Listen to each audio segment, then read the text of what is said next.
ಓಂ ಶಾಂತಿ. ತಂದೆಯ ನೆನಪಿನ ಜೊತೆಗೆ ಜ್ಞಾನದಿಂದ ಸಂಪನ್ನರಾಗಿ ಬುದ್ಧಿಯಲ್ಲಿ ಪೂರ್ಣ ಜ್ಞಾನದ ಚಿಂತನೆಯು ನಡೆಯುತ್ತಿರಲಿ, ಆಗ ಅಪಾರ ಖುಷಿ ಇರುವುದು. ಯಾರು ರೌರವರ ನರಕದಲ್ಲಿರುವ ವಿಕಾರಿಗಳೊಂದಿಗೆ ಪ್ರೀತಿ ಮಾಡುತ್ತಾರೆಯೋ ಅಂತಹ ಮನುಷ್ಯರ ಪ್ರೀತಿಯ ತಂದೆಯೊಂದಿಗೆ ಇರಲು ಸಾಧ್ಯವಿಲ್ಲ. ರಾವಣನಿಗೆ ಸತ್ಯುಗದಲ್ಲಿ ಬರಲು ಅನುಮತಿಯೇ ಇಲ್ಲವೋ ಹಾಗೆಯೇ ತಂದೆಗೂ ಸಹ ಸತ್ಯುಗದಲ್ಲಿ ಬರಲು ಅನುಮತಿ ಇಲ್ಲ. ತಂದೆಯಂತೂ ನಿಮ್ಮನ್ನು ಸುಖಧಾಮಕ್ಕೆ ಯೋಗ್ಯರನ್ನಾಗಿ ಮಾಡಿ ಮನೆಗೆ ಹೊರಟು ಹೋಗುತ್ತಾರೆ. ಅವರಿಗೂ ಸಹ ಒಂದು ಪರಿಮಿತ ಸಮಯವೂ ಸಿಕ್ಕಿದೆ. ನೆನಪಿನ ಯಾತ್ರೆಯಿಂದಲೇ ನಿಮ್ಮ ಪಾಪಗಳು ಭಸ್ಮ ಮಾಡಿಕೊಳ್ಳಬೇಕಾಗಿದೆ. ಆಗಲೇ ಗುರಿಯನ್ನು ತಲುಪುತ್ತೀರಿ. ಆತ್ಮವೇ ಯಾತ್ರೆ ಮಾಡಬೇಕಾಗಿದೆ. ಯೋಗ ಎಂಬ ಶಬ್ದದಲ್ಲಿ ಯಾತ್ರೆ ಎಂಬುದು ಸಿದ್ಧವಾಗುವುದಿಲ್ಲ. ಯೋಗವು ಸನ್ಯಾಸಿಗಳ ಶಬ್ದವಾಗಿದೆ. ಅವೆಲ್ಲರದು ಮನುಷ್ಯರ ಮತವಾಗಿದೆ. ಈಗ ನಿಮಗೆ ಈಶ್ವರಿಯ ಮತವು ಸಿಗುತ್ತದೆ. ಈ ಜ್ಞಾನವು ಬುದ್ಧಿಯಲ್ಲಿರಬೇಕಾಗಿದೆ. ನಾವು ನೆನಪಿನ ಯಾತ್ರೆಯಲ್ಲಿದ್ದೇವೆ. ನಾವು ಮತ್ತೆ ಇದೇ ಮೃತ್ಯುಲೋಕದಲ್ಲಿ ಹಿಂತಿರುಗಿ ಬರುವಂತಿಲ್ಲ. ನಮ್ಮನ್ನು ಮನೆಯ ತನಕ ತಲುಪಿಸುವುದೇ ತಂದೆಯ ಕೆಲಸವಾಗಿದೆ. ಕೇವಲ ತಂದೆಯನ್ನು ನೆನಪು ಮಾಡುವುದಲ್ಲ, ಜೊತೆಯಲ್ಲಿ ಜ್ಞಾನವೂ ಬೇಕು. ಜ್ಞಾನದಿಂದ ನೀವು ಧನ ಸಂಪಾದನೆಯನ್ನು ಮಾಡುತ್ತೀರಾ. ಈ ಸೃಷ್ಟಿಚಕ್ರದ ಜ್ಞಾನದಿಂದ ನೀವು ಚಕ್ರವರ್ತಿ ರಾಜರಾಗುತ್ತೀರಿ. ಅಲ್ಪಕಾಲದ ಸುಖ ದುಃಖವು ನಿಮಗೆ ರಾವಣ ರಾಜ್ಯದಲ್ಲಿಯೇ ಸಿಗುತ್ತದೆ. ಸತ್ಯುಗದಲ್ಲಂತೂ ಬಹಳಷ್ಟು ಖುಷಿಯಿಂದ ಇರುತ್ತಾರೆ. ಆಯಸ್ಸು ದೀರ್ಘವಾಗಿ ಬಿಡುತ್ತದೆ.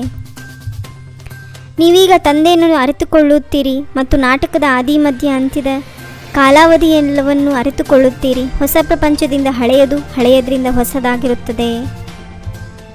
ನಾವು ವಿಶ್ವದ ಮಾಲೀಕರಾಗಿದ್ದೇವೆ. ಎಷ್ಟೊಂದು ಸುಖಿಯಾಗಿದ್ದೇವೆ. ಈಗ ಮತ್ತೆ ನಾವೇ ಭಿಕಾರಿಗಳಿಂದ ರಾಜಕುಮಾರರಾಗಬೇಕಾಗಿದೆ. ಮಾಯೆಯ ಪದೇ ಮರೆಸಿಬಿಡುತ್ತದೆ. ಮುಖ್ಯವಾದುದು ನೆನಪಿನ ಯಾತ್ರೆಯಾಗಿದೆ. ತಂದೆಯ ಜೊತೆ ಆಸ್ತಿಯು ನೆನಪಿಗೆ ಬರಬೇಕು. ತಂದೆಯ ಶ್ರೀಮತದಂತೆ ನಡೆಯಬೇಕಾಗಿದೆ. ಅವಶ್ಯವಾಗಿ ಪವಿತ್ರರಾಗಬೇಕು. ತಂದೆಯು ಪ್ರೀತಿ ಬುದ್ಧಿಯವರನ್ನಾಗಿ ಮಾಡುವುದಕ್ಕಾಗಿಯೇ ಬರುತ್ತಾರಲ್ಲವೇ. ತಂದೆಯೊಂದಿಗೆ ಅಂಶ ಮಾತ್ರವೂ ಪ್ರೀತಿ ಬುದ್ಧಿ ಇಲ್ಲ. ಮಕ್ಕಳು ಅನೇಕರಿದ್ದಾರೆ. ಇಲ್ಲಿಯೇ ಸೂರ್ಯವಂಶಿ ಚಂದ್ರವಂಶಿಯ ರಾಜಧಾನಿಯು ಸ್ಥಾಪನೆಯಾಗುತ್ತಾ ಇದೆ. ಸತ್ಯ ತ್ರೇತಾಯುಗದಲ್ಲಿ ಯಾವುದೇ ಧರ್ಮ ಸ್ಥಾಪನೆ ಆಗುವುದಿಲ್ಲ.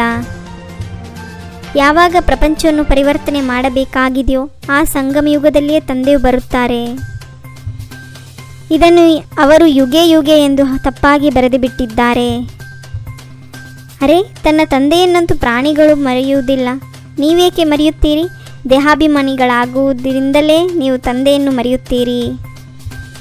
ಬುದ್ಧಿಯಲ್ಲಿ ಸದಾ ನೆನಪಿರಲಿ, ನಾವೀಗ ಹೋಗುತ್ತಿದ್ದೇವೆ. ನಮ್ಮ ದೋಣಿಯು ಈಗಾಗಲೇ ಹಳೆಯ ಪ್ರಪಂಚದಿಂದ ಹೊರಟಿದೆ. ನಾವು ಆತ್ಮಿಕ ಯಾತ್ರೆಯಲ್ಲಿದ್ದೇವೆ.